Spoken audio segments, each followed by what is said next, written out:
అచ్యుతాపురం సెస్లోని Escientia advanced life sciences ప్రమాదంలో మరణించిన వారి కుటుంబ సభ్యులను క్షతగాత్రులను మాజీ సీఎం వైఎస్ జగన్ పరామర్శించనున్నారు. కాసేపట్లో విశాఖపట్నానికి రానున్న జగన్ అచ్యుతాపురం ఘటనలో గాయపడి అనకాపల్లి ఆసుపత్రిలో చికిత్స పొందుతున్న క్షతగాత్రులను పరామర్శించనున్నారు. కాసేపటి క్రితమే తాడేపల్లి నివాసం నుంచి జగన్ విశాఖకు బయలుదేరారు.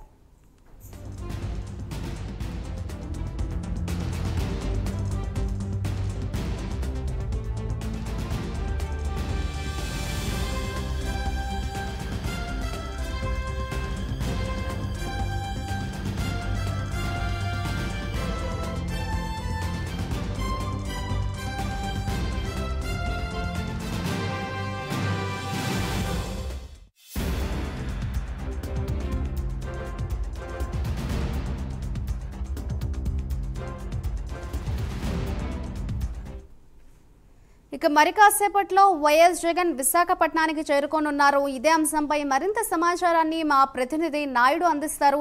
నాయుడు, చెప్పండి, మరి కాసేపట్లో అంటున్నారంటే ఎన్ని గంటలకు ఎగ్జాక్ట్ గా మాజీ సీఎం వైఎస్ జగన్ విశాఖపట్నానికి చేరుకుంటారు అండ్ అచ్యుతాపురం బాధితులను పరామర్శిస్తారని అనుకోవచ్చు అంటారు?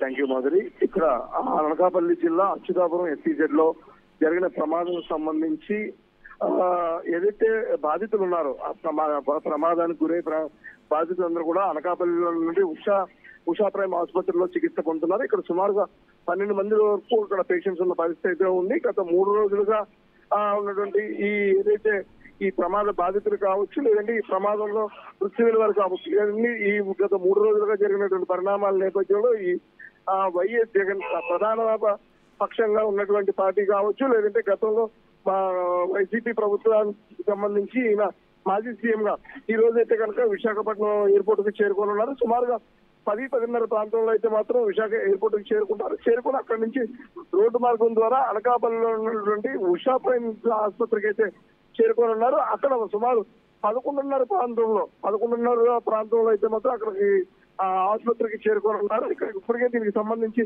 వైసీపీ నేతలు కావచ్చు, వైసీపీ నాయకులు అందరూ కూడా ఇప్పటికే పలు ఏర్పాట్లు కూడా చేసుకున్న పరిస్థితి అయితే మనకి కనిపిస్తూ ఉంది. అదేవిధంగా ఏదైతే ఈ బాధితులను పరామర్శిస్తారో బాధితులు పరామర్శించిన అనంతరం అక్కడి నుంచి మళ్ళీ 1:30 ప్రాంతంలో మళ్ళీ తిరుగు ప్రయాణమే ఇక్కడి నుంచి బెంగళూరుకు వెళ్లేందుకైతే మాత్రం జగన్ పూర్తి స్థాయిలో ఏర్పాట్లు చేసుకున్నట్టుగా కనిపిస్తుంది. అయితే గత 3 రోజులుగా ప్రమాదం జరిగి 3 రోజులైనప్పటికీ కూడా ఇప్పటికీ కూడా జగన్ పరామర్శకు రాకపోవడం పట్ల అయితే కనుక పలు విమర్శలు వస్తున్న నేపథ్యంలో ఈ రోజు అయితే కనుక ఇక్కడికి రావడం జరుగుతుందని కూడా పలువురు అయితే మాత్రం విమర్శిస్తున్న పరిస్థితి కూడా మనకి కనిపిస్తుంది. ఎందుకంటే ప్రమాదం జరిగిన వెంటనే పరామర్శించడానికి వస్తే కనుక బాగుంటుంది అంటూ కూడా పలువురు అయితే కనుక విమర్శిస్తున్న పరిస్థితి మనకి చూస్తూ ఉన్నాము.